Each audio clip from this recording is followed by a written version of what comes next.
আচ্ছা ভাই সাহেবেরা কইছে ম্যাডাম যেটা কইছে এটা কি সত্য? বর্ষা ম্যাডাম কইছে শাকিব খান মেগাস্টার নয়, মেগাস্টার হচ্ছে অনন্ত জলিল। মুরব্বি মুরব্বি, কথা আছে কথা আছে, একটু বসেন, কথা আছে। বর্ষা ম্যাডাম একটা আবদার রেখেছেন, তার আবদারের প্রেক্ষিতে তো আমাদেরও কথা আছে, তাই না? আমরা শাকিব খানের ভক্ত, সাকিবিয়ান, আমাদেরও তো কথা আছে। তো মুরব্বি আপনি উইঠা গেলে কথা বলবো কার সাথে? অনন্ত জলিল কাকাকে নিয়েও তো কথা আছে। বর্ষা ভাবি একটা বর্ষা ভাবি মানে জলিল কারে যদি কাহা কই তাহলে তো আমার কাকি হয় সম্পর্কে, আবার এমন একটা জুয়ান জানমাই হারে যদি আবার কাকি কই কেমন লাগে? ভাবি কই কি কন? জলিল সাহেব রে কাকা কই, আর বর্ষা ম্যাডাম রে ভাবি কই, ভালো হয় না বিষয়টা? যাই হোক, মুরব্বী বসেন, কথা কইতেছি। তো বর্ষা ম্যাডাম আজকে চ্যানেল আইয়ের একটি প্রোগ্রামে যুক্ত হয়েছিলেন। প্রোগ্রামটি হচ্ছে আমাদের ওই যে আপংডা একটা ভাই আছে না, আপংডা ভাই শাহরিয়ার নাজিম জয়, ওই জয় সাহেবের একটি প্রোগ্রাম। সেই প্রোগ্রামে কথা বলতে বলতে এক পর্যায়ে বর্ষা ম্যাডাম বলতেছে যে তার চোখে মেগাস্টার হচ্ছে অনন্ত জলিল। তখন জয় সাহেব বলতেছিল যে শাকিব খানকে তো বলা হয় মেগাস্টার, তাহলে আপনার চোখে শাকিব খান কি?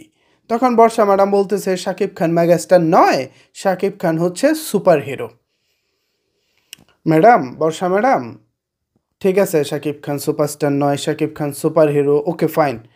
কোন যুক্তিতে, কোন যুক্তিতে অনন্ত জলিল সাহেব তিনি মেগাস্টার হন? মানে কোন যুক্তিতে? চলচ্চিত্রে তিনি কত বছর ধরে রয়েছেন, কতগুলো হিট সিনেমা দিয়েছেন, তার নামেই কি সিনেমা হিট হয়? তিনি কি 300 400 500 সিনেমা করেছে? মানে কি, মানে কোন যুক্তিতে তাকে মেগাস্টার বলা হলো?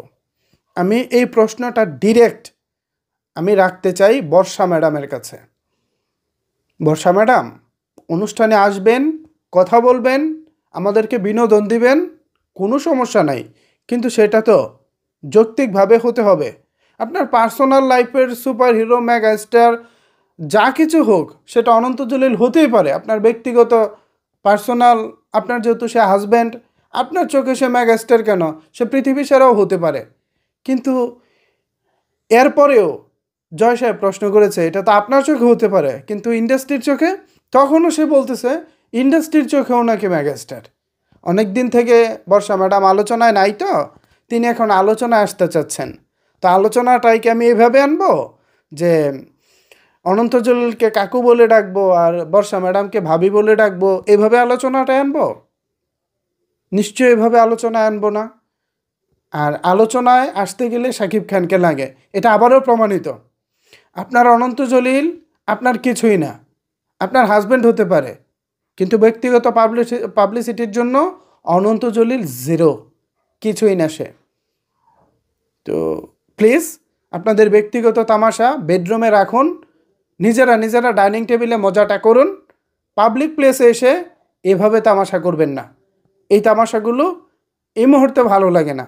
দেশের এমনিতে একটা ক্লান্তি লগ্ন চলতেছে, একটা একটা ক্লান্তিকাল চলতেছে, ঠিক সেই সময় আমার মনে হয় না এখন বিনোদনের খুব একটা দরকার আছে।